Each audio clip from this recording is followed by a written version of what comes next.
Aloha and welcome to Fresh Air Hawaii. I'm your host, Gennah Rodriguez. And today's guest, we have the beautiful Elisa Lipton. Hello, Elisa. Thank you for joining me. Thank you for having me. Elisa is a modern-day wild woman, and she is the goddess behind Beach Girl Abroad. She is a yoga instructor, a writer, and a Chinese medicine student. And I first met her last week, and she was definitely a breath of fresh air. Her positive energy just radiated, and I'm so excited to share her story with you today. So, Elisa, tell me, how did the journey to Beach Girl Abroad begin? Let's go way back. Oh gosh, where do I even start? At the beginning. I was an actor, model, right out of UC San Diego. I graduated early to pursue my dream, and I moved right up to Santa Monica, California. And 6 months in, I was avoiding my agent's phone calls to go to yoga. Well, that's good. Yeah. I'm sure your agent wasn't too happy about that. No. Sorry, I was getting blissed out. So I kind of started thinking about traveling back then, maybe doing a modeling job in Asia. And then I was booking some jobs, and I'd actually called a wellness center to intern at in Santa Monica. And I talked to them a little bit, and it wasn't the right fit at the time. I was super busy, going to auditions, working at night, going to yoga. And I booked a big job for Sports Illustrated swimsuit issue. Ooh, very exciting. That's very exciting. It was for a Nissan ad, but it was still, it was like in the issue. Yeah. In the swimsuit issue. And I always said, okay, if I booked a swimsuit issue or Victoria's Secret, I'm done. Next. Yeah. I was like 21. Yeah. It's over. 21. You're so peaked. old. Yeah, I peaked. So I'm up in San Francisco doing this shoot. And my agency calls and says, hey, we're closing, but we have one more audition for you. It's for Days of Our Lives. And do you want us to place you with another agency? And I was like, no, I'll just do this one audition, see how it goes. So I go up for this audition, and I'm working with the coach, and all of a sudden the words, I can't do this anymore, spilled out of me. I didn't even know where they came from. And he said, well, you could have called me on the way to Sherman Oaks instead of wasting my time. And then that was a sign enough to be like, well, I made the right decision. Yeah. And I think those words probably came from your heart. Yeah, straight heart, straight intuition. So my family invited me to move back home up to Ventura, California. World of difference from crazy LA, Santa Monica. And I was looking on Craigslist, and I found a job at a holistic wellness center in Malibu.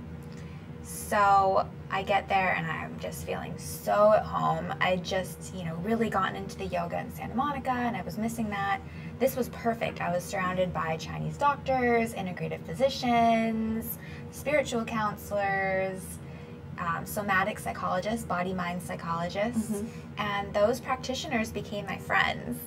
And I'd go there every day, and I'd learn something more about myself. So much that in the first week, I broke up with my boyfriend of 6 years. It gave you that independence. It really did. It was like he was amazing and I was amazing, but we weren't each other's amazing. Yeah. And with that awareness, just in the first week, I could stop that and let us both grow. Yeah.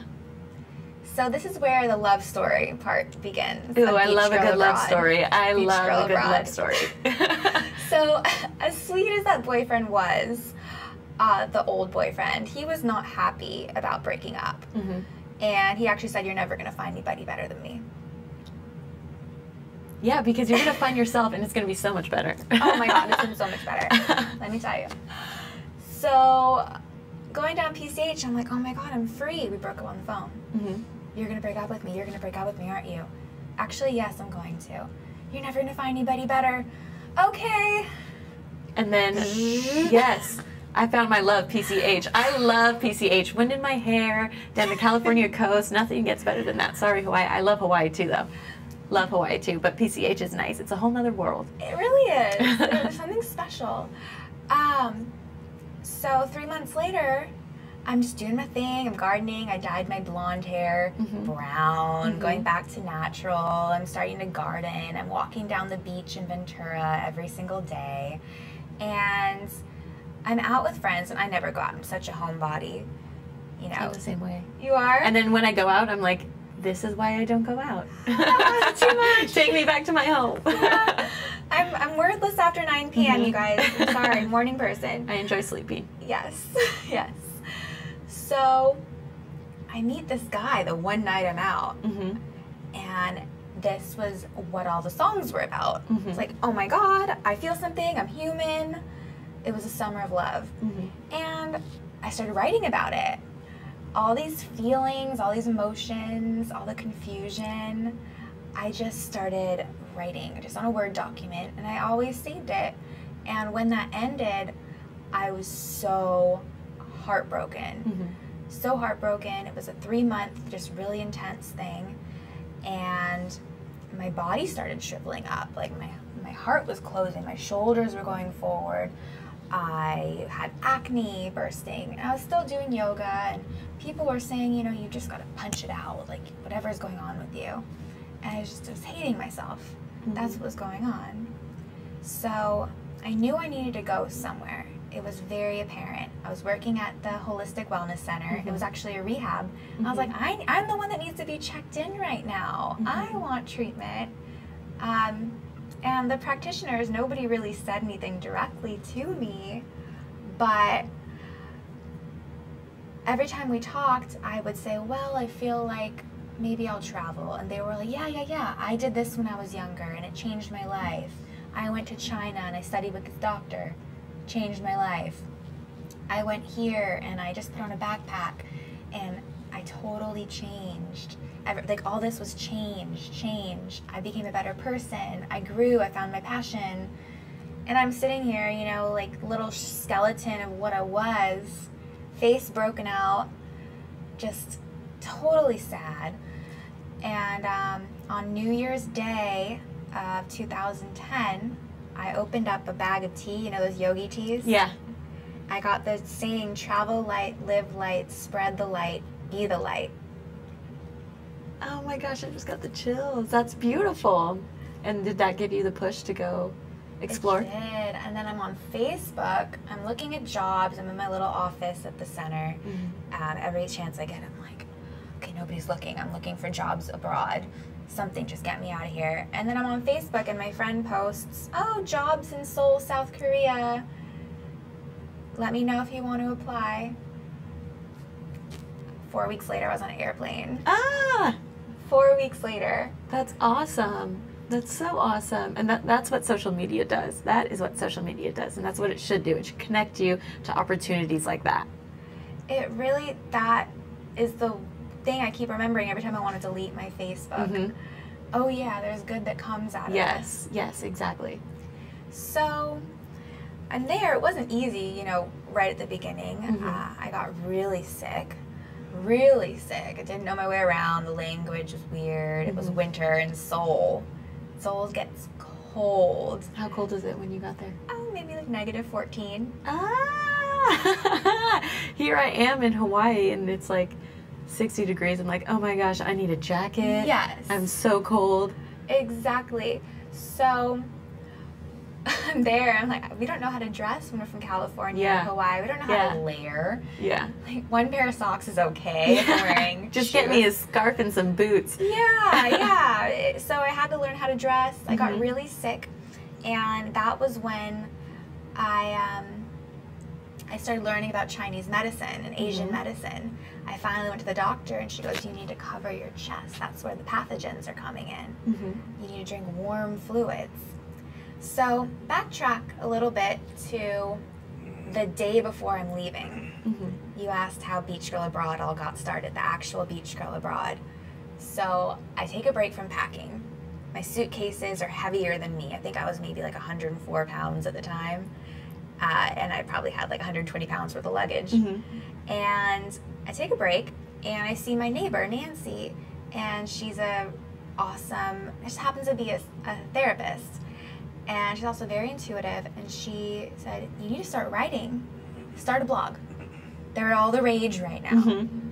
Way back when blogs were new. And immediately Beach Girl Abroad came to my mind.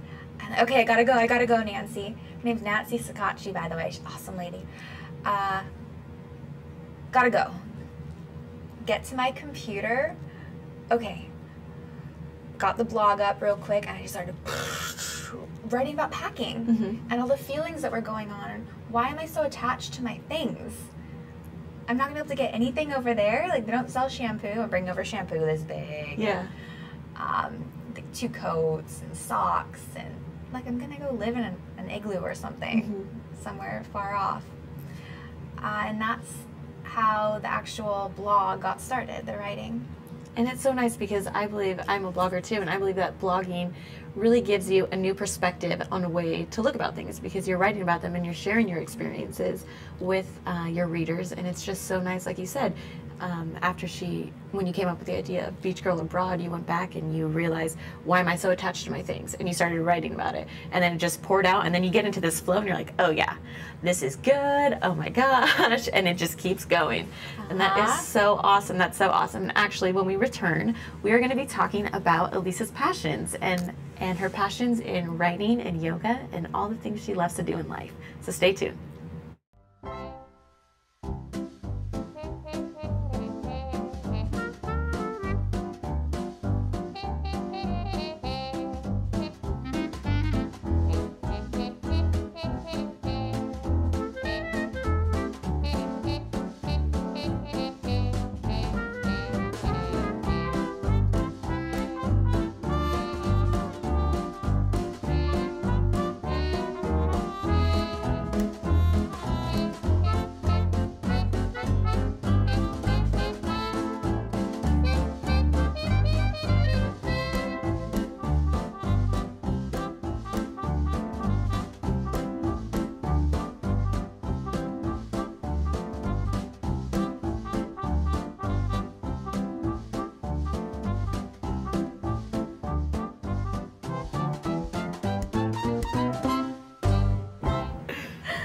Hello and welcome back to Fresh Air Hawaii. If you're just tuning in, we are here with the beautiful Elisa Lipton, and we just heard a great part of her story to Beach Girl Abroad. And now we're going to be talking about her passions in life, her niche. Everyone has a passion in life, and for someone who is so full of life, Elisa, what is your passion? What are your passions? Oh God, I have so many. This has been my main thing lately, my main interest when I'm studying myself, writing. How do I narrow it down? I am just this person who loves life so much. I love travel, I love yoga, I love singing, I love playing the ukulele, I love hiking, I like writing, I like Chinese medicine, like just blah. And then I burn out. I don't want to do anything for a month. So I have realized after a lot of searching that my niche is writing. I love writing. I forget to eat. I forget to pee. Put me in a coffee shop all day Saturday, and by the end I'm shaking because I need food. My blood sugar's low, and I need to pee so bad. And the thing that weaves into the writing is traditional cuisine, traditional diets, nutrition. As much as I love traveling, this all weaves in actually. When I'm traveling, I'll end up being on my computer for hours researching that new vegetable or fruit that I found in the jungle or at a farmer's market. Or after I go to a local restaurant and learn about the culture from the people, you know, through lots of gestures and, oh, is this good for sleep? Is this good for energy? Oh, ginseng. And that's what I love. I love when we, you know, interacting with other cultures. It's like one big game of charades. It's so much fun. It's so much fun. And they love it too. They love it. It's like they're getting somebody's so interested in something so normal to them. Yes. And that has always been my interest, nutrition. And especially when I was traveling, I kind of got the niche of traditional diets. So I'm really into researching right now the Okinawan diet, how people eat in little islands of Japan and stay so healthy. The Chinese diet, of course, that's a big reason why I love Chinese medicine, is the dietary therapy. And I had come up when I was very ill, listening to my body, working with a naturopathic doctor back in California, my concept of modern day wild woman. Thinking back to, okay, when did I feel healthiest? I felt healthiest when I was living in Asia and eating their traditional diet and foraging berries whenever I could, jetting off to Thailand and Southeast Asia, Big Island. That's when I felt healthiest. And when you feel healthy, you feel unstoppable. You're ready to take on anything, any challenge, any obstacle that life throws your way. You're just ready because you're in a healthy, frame of mind, and that your body's ready, and your body is really a temple for your soul and what lies within. And that's why it's so important to take care of it. So important to take care of it. Health is number one. Number one, because it fuels your passions. Yes, exactly. Yeah. So how do you incorporate all these passions into your lifestyle? Into my lifestyle? Well, I wake up in the morning, I do yoga, dance around a little bit, get the juju going. Oh my gosh, I start my mornings with a dance party too. You do too? Yes, yes. Dance parties, that is a way. You start your morning with a dance party, your energy's going, you already feel great, and you're ready to make the day, I don't want to say the words, but amazing. Amazing, exactly. Thank you. Amazing. And yeah, you just carry the energy throughout the entire day. So to all you watching, tomorrow morning when you wake up, put on your favorite song and dance. And just dance. Just do it. Yeah. And see how awesome your day is. But how else do you incorporate it into your lifestyle? Oh, so much. The way I eat, the modern day wild women, I really do eat that way. I really do, especially here in Hawaii, there's things growing on the trees. I really do pick fruit off the trees and eat them for a snack. I really do, put veggies and meat into a crock pot every day. Organic, I go to the farmers markets, I shop Chinatown, organic as much as possible, being on a student budget and everything. And the biggest way I'm incorporating it into my life is studying Chinese medicine and then my writing. Those are my two, that's how I spend most of my time. And of course, getting into nature as much as possible is huge for me to recharge, to that really solitude, find myself. And the beautiful thing about Hawaii is too, you can go anywhere and have that moment to yourself and have that moment of peace. And when people walk by, they don't want to interrupt that. They walk by, they say hi, but they know that you are recharging, and they don't try to interrupt that moment of peace with yourself. And that's why you can go anywhere and carry that energy with you, and it's very nice. And that's one of the main reasons why I love Hawaii so much. People really get it here.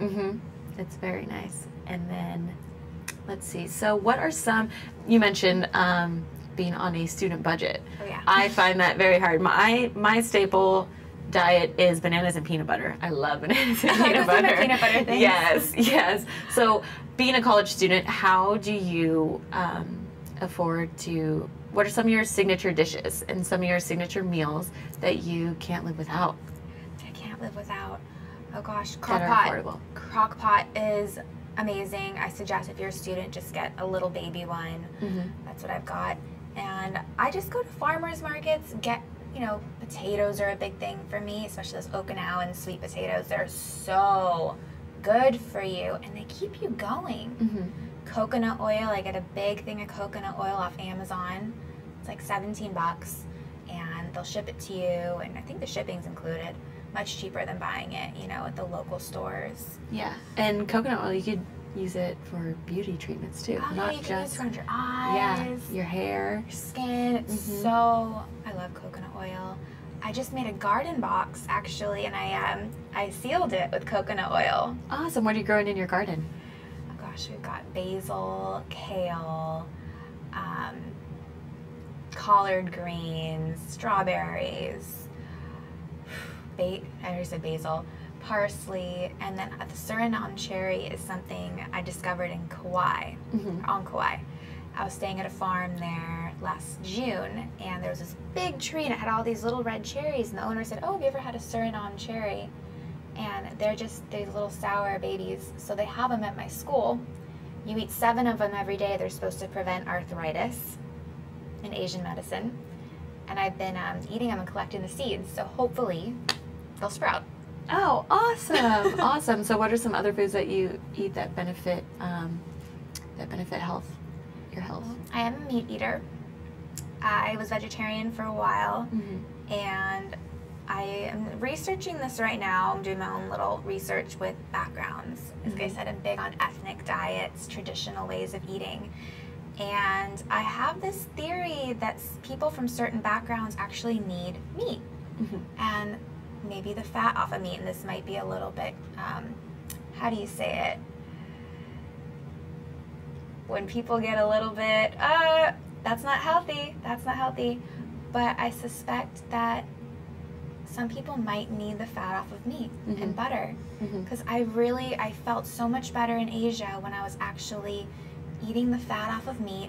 Not a lot, just a little bit. And it's healthy fat too, like avocado, just some that like fuel you. And yeah, I know, I totally agree. You do need fat. It's just not a cheeseburger from McDonald's. No. But I learned in Asia I felt better when I was eating fat and lots of veggies. Nothing processed. And natural, and like I said, when you eat right, food should be fuel. And you fuel yourself, you fuel your energy, and you're able to carry that energy throughout your day after you start it with a dance party. After you start with a dance party, then lots of veggies, a little bit of meat, if that feels good to you. I just listen to your body and adjust accordingly. That's the big thing. Yes, and that's why you need that time alone to recharge and adjust, because you need to take time for yourself to listen. To listen to yourself and to listen to your body. And if you're surrounding yourself by outside voices, then you can't listen. No, you can't. You need to take that alone time, and there's no one way for anybody. That's my big thing. You just have to listen. And fun fact, so Elisa, we mentioned before that she is a Chinese medicine student, and she was telling me how she reads people's energies. So I was wondering, could you read my energy for me? I don't know if that has to do with me being a Chinese medicine student or just a very sensitive person, but yeah, I can. So what's my energy telling you? Well, it's a little rainy outside, so you're more chill than the first time I met you. You're down like one notch. I think we were all so very excited to meet each other. It was like, Gennah, Elisa, it's like we've been friends forever. Totally. Genergy and elucidation. That's elucidation, energy, combined forces. Woo! So you're a little bit chiller than last time. Confident. Ooh, yeah. Confident. I feel it. I feel it. You're excited, but not ungrounded. I am excited. And I feel like you're a wise old soul, not a gal in her early 20s. That's not the first time I've gotten that, and sometimes I definitely feel that. I feel that because although I am 24, I listened to my heart, and I came out here. I moved out to Hawaii, and I've been giving myself the time to be alone and listen to my voice, and it's helped me grow so much. It's helped me grow so much. So both Elisa and I encourage everyone out there, get out there and listen to your voice and listen to your heart and do all the things that you want to do in life. We're both very solo girls, I think. Very independent, strong women, like Beyonce. Totally. Like We're Beyonce. fierce too. We're fierce. So, but with that, you know, you create space from other people, which we both naturally do, and it allows us to come back even more connected and knowing what's important versus wasting energy here, here, and here, and here, and here, which I've admittedly done. I wasn't making enough space for myself. And you innately, you know, just get away. We went and did yoga last week. You said, oh, I come and journal at this place all the time. Yeah. Like, I do too. Yeah, that's why we're soul sisters. But although, you do escape, you need to rejuvenate and recharge. So then you're able to spread your good energy out there for everyone else. And you're allowed to, help everyone else keep their energy up and keep their smiles going. And that's definitely what Elisa did for me last week. Aww. And with that, I wanted to say, a part of my blog is called Spa Girl Abroad. Mm-hmm. Big on spas. And I don't mean the fancy schmancy. I mean like the total ones in the jungle, give me the Thai massage for $12 in Thailand. The fancy schmancy ones would be great too. I'm not going to discount that. But I feel like there's a really big energy boost when you take care of yourself to go to the spa, to get a little massage, a foot massage, even if it's a half an hour in Waikiki. Yeah, that's my motto in life, treat yourself. Treat yourself. Treat yourself. But when we return, not every journey is going to be as easy and peachy, although, Elisa is very positive and radiant. She also has faced some struggles. So when we come back, we're going to be talking about the difficulties that she's faced on her journey. I'm Hong Jiang, host for Asia in Review on Tuesdays. And I'm David Day, host for Asian Review on Thursdays. Both of us broadcast our respective shows at 4 p.m. And my topics tend to deal with questions related to environment, culture, history, and sometimes human rights. And my shows tend to be on international business, foreign policy, geopolitics, and national security.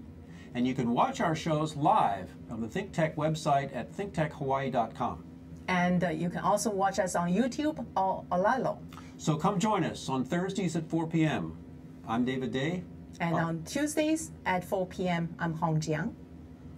Aloha. Aloha. Hello and welcome back to Fresh Air Hawaii. I'm your host, Gennah Rodriguez, and if you're just tuning in, we are here with modern-day wild woman Elisa Lipton. Now, both Elisa and I are talking about energy and how we keep our energy high throughout the day and how we like to exude positive energy. But we can both agree that even living in Hawaii, life isn't always sunshine and rainbows. And you're often faced with moments of adversity. So what has been one of your biggest moments of adversity, and what have you do to overcome that challenge? Oh gosh, two things come to mind, and they're hand in hand. Mm-hmm. My health and what I call spinning out. Mm-hmm.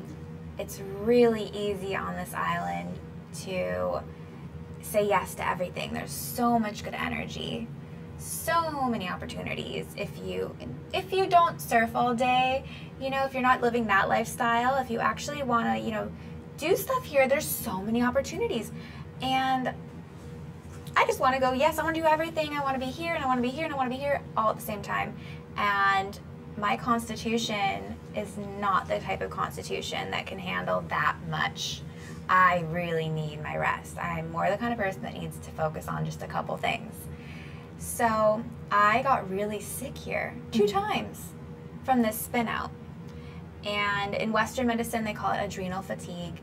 And in Chinese medicine, they call it blood deficiency. I'm learning all about it. You just drain yourself. So when this happens, you just feel totally unhealthy, just depleted. Depleted is the word. Just you have no energy to even walk down to the beach. Just want to be in my apartment and curl up into a little ball and, eat papayas and coconuts. I was going to say ice cream, but papayas and coconuts. That's too. Neat. Yeah, so that's been the toughest part. And the first time it happened, I actually went home for a year. Mm-hmm. And I got well there. I was living in Lanikai at the top of this big hill. And I was planning on a Big Island for a permaculture internship, 3 months with a tent and living in a tent, farming, learning just so much, more berries, more herbs, learning. And it all sounded so good in my head, but I was feeling so depleted that just going to get the tent and the sleeping bag together was overwhelming to me. And that's not normal for me. Normally I'm like, hey, let's do this, this, this, and this. And so I go into a yoga pose called child's pose. Mm-hmm. And I'm just sitting there, my forehead's on my hands, and I just heard my intuition say, go home. So I canceled the ticket for Big Island, went home for a year. My parents, they were like, come on back, just get better. Yeah. Worked with a doctor, and I worked with a naturopathic doctor as well as an MD. And about 6 months in, I started teaching yoga again. I was studying, and then I wake up in the middle of the night and I get this dream to study Chinese medicine. And so I wrote my essay in the middle of the night, and a couple weeks later, again, I'm on an airplane, and I'm feeling really, really healthy, and I'm going to school, and I was like, well, I kind of miss modeling. I think I'll start that up again after a 5-year break. And luckily, I'd still paid my dues to the SAG union, Screen Actors Guild, and I was booking jobs. And then things just got out of control. I was taking the bus here and the bus there and going to school until 10 o'clock at night, and I started doing a cocktailing job, which is just not even in my nature. I started focusing more on the modeling and acting than school, because I was feeling healthy. Like you said earlier, when you're feeling healthy, everything just seems great. And I was like, health, I'm healthy. I don't need school anymore. I've got it. Yeah. In the bag. And then I got sick again. Really sick. It felt as bad as I did when I first went home to California. And I moved. I got out of Waikiki, and I found a little apartment over in East Oahu, right by another Chinese medicine school. And I called him up one day. I'm feeling so depleted. Okay, I get it. I'm supposed to be in school. Can I enroll? I'm transferring from another Chinese medicine school. Oh yeah, come on over. Classes start tomorrow. Oh, perfect timing. Perfect timing. So it was like my intuition said, okay, you need to go through this adversity, which was horrible and painful, and I'm still recovering from it. You know, feeling really good now. But I know to take it easy. Yeah. And it just led me right to the right spot. So I like to see adversity as lessons. Yes. Yes. Because you have to make those choices and be faced with challenges, because it helps you become stronger and helps you grow stronger. And although at the time you feel so weak and you don't want to do anything, you know that when you come out of it, you will feel even more unstoppable than before. Yes. So then now you're back studying Chinese medicine. How did your start with that begin? Oh, in Asia. Well, actually, no, at the Wellness Center back in Malibu, working with all those practitioners. I always thought I don't want to be on the admin side. I want to be like them. And in Asia, I began teaching yoga. I took a training over there. I was scared to death to teach. I can't teach. I was teaching 4-year-olds at the time. I can only teach 4-year-olds. I can't teach adults. And a friend, right as I finished my training, she said, oh, they're hiring at the local studio. You're teaching 3 times a week. So I got thrown into teaching. I loved it. It was like being on stage, sharing your favorite thing in the world with people who were like, oh my God, more. So that started there. And then I keep wanting more. Like, it's not ending at yoga. I have the interest in the diet and energy patterns in the body and what makes people feel good and what makes people not feel good. The mind body of it all. And a big thing with Chinese medicine is going with the seasons, going with nature. Again, eating the right things for your body, staying warm. Where does the pathogen go in? Anyways, I feel like I'm rambling, but it really solidified in Asia my path. Being away, creating that space from the modeling, acting worlds. My writing got to start there. Yoga got to start there. And I actually hung out more with the elders than people our age, because the elders would teach me about the herbs in little back alleys or little farms in the countryside. The elders, it was funny, they'd actually take me aside and teach me. So because they saw your passion to learn. Because just throughout this entire show, you've just been talking about how you've been researching and learning, and I feel like learning about life is your passion. And they can probably feel your passion. They want to help fuel your passion to learn about their culture and their life and their way of life, so you can share it with everyone. Beautifully put. Oh, thank you. And that's exactly what I want to do.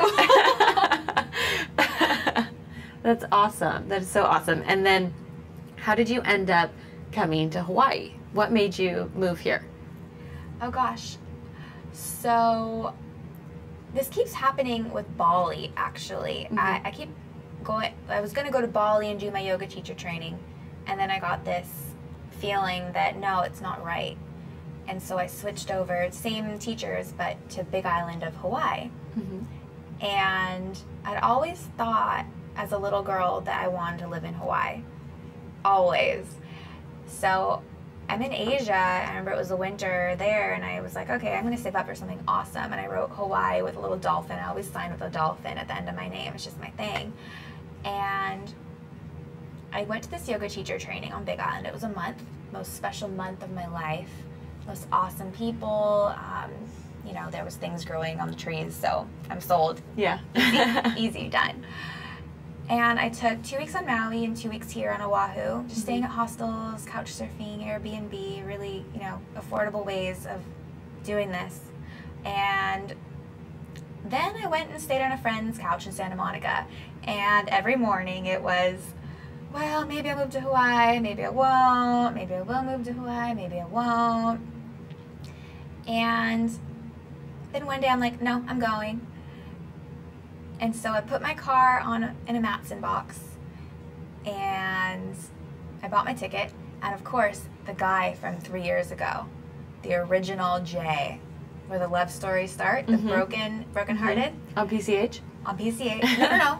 The other one. The other one, the real love. Okay. The oh my God, I know what the songs you're talking about now. Yeah. Oh my God, you broke up with me, I'm shriveling up. He calls, coming out of the mountains now, you know, hey, want to go camping? What did you say? I think we should be together in a couple years. We can't be together now, but maybe in a couple years. I'm like, I'm going to Hawaii tomorrow. Oh my, the day before? The day before. So he comes out of the mountains. happen? Comes out of the mountains and comes and sees me. And then? Gotta go. But then the whole time I moved here, didn't know a soul. I was taken right in, actually, by the editor-in-chief of the late Honolulu Weekly. And I found that they had a little Ohana apartment underneath in Diamond Head.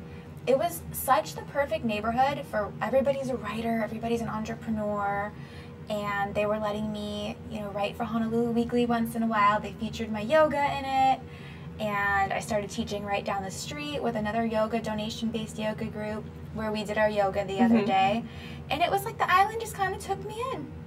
It was easy. I didn't know a soul, and all of a sudden it was like, oh my God, I know too many. Yeah, yeah, and it's because I don't know, I was the same way when I moved out here. I knew absolutely no one. I came out here, broke up with my boyfriend, and I came out here and I knew absolutely no one. But I wanted to put my personality and myself to the challenge.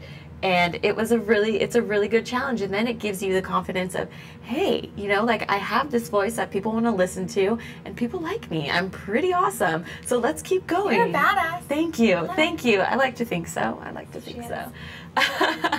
But yeah, and it gives you the confidence, and then you have all these people, and it's a great way to make friends from around the world, because one of the downfalls of Hawaii is it is a transy place. So you meet so many amazing, inspirational people, but then they go off to continue their journey onto bigger and better ventures. But it's a way for them to take a little piece of you around the entire world. And it's so nice. It's so nice. And when we come back, we're going to be talking about the ventures that Elisa is planning on going on in the future. We're going to be talking about her future plans and where she hopes to take Beach Girl abroad. So stay tuned. We want to thank our underwriters. Hawaiian Electric Company and its affiliates Maui Electric on Maui and Hawaii Electric Light Company on Hawaii Island are deeply committed to the communities they serve. Galen Ho is a senior executive of BAE Systems, a global defense, security, and aerospace company. The High Tech Development Corporation, the state's leading technology agency, attached to the Department of Business, Economic Development, and Tourism. Castle and Cook Hawaii, with a time-honored legacy that spans more than 160 years and revolves around its mission of investing in Hawaii, creating communities, and providing for the needs of our state. Hawaii Gas, formerly the Gas Company, a proponent of the Liquefied Natural Gas Initiative, helping Hawaii achieve its transition to clean energy and a better energy future. Collateral Analytics, a Hawaii-based tech company empowering the real estate industry with greater and faster access to the tools and data they need to make better informed property investment decisions.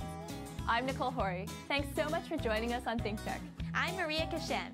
See you next time. Hello and welcome back to Fresh Air Hawaii. I'm your host, Gennah Rodriguez, and we are here with the beautiful beach girl abroad, Elisa Lipton. And if you're just tuning in with us, we are getting down to the end of Elisa's long and wonderful journey that is still going strong. So Elisa, what do you have planned for the future of Beach Girl Abroad? Well, Gennah, I would love, love, love to publish Beach Girl Abroad as a novel as soon as possible. I don't know if it's actually, the story hasn't ended quite yet. I mean, the love story thing is still going. We've had a couple boys come in, men I should say, but we haven't found the actual ending. Hopefully that'll happen soon. Or I'll just have to make it up, I don't know. And I would love to publish Modern Day Wild Woman as a lifestyle book once I'm finished with my Chinese medicine master's program. Once I have all that knowledge under my belt, I would just love to help people, inspire people through my writing, especially girls who were in, or young women I should say, who were in my position, so heartbroken, hating themselves. I want to show these women that, hey, there's another way. Just believe in yourself, take a leap, figure out what lights you up, what gives you that feeling in the morning besides dancing in your underwear. That's cool too. In front of the mirror. In front of the mirror, in front of the mirror. Just take a journey, just do it. You won't regret it. Yes, and I would definitely buy your book. I would love, love, love to read it. And I think that's great how you want to encourage and inspire other people, not only to live a better, healthier, active lifestyle, but also not to conform to other people's expectations and to find your own voice and find your own passion and do what fuels you, because especially I can imagine being in the modeling and acting world, you have to be someone else. And being here today, I see Elisa Lipton, the beautiful spark of life, and you exude happiness and you exude positivity, and it's great that you want to help other people find that with themselves. And so we can make the world a happier place, one modern day wild woman at a time. Thank you, Gennah. Thank you, and thank you for joining me today. I had so much fun, and I really feel like we are soul sisters and we're gonna be best friends forever. We're actually talking about future business ventures, so we have some little secrets up our sleeve. But thank you for joining us, and keep tuning back every Thursday from 3 to 4 on Fresh Air Hawaii with your host, Gennah Rodriguez.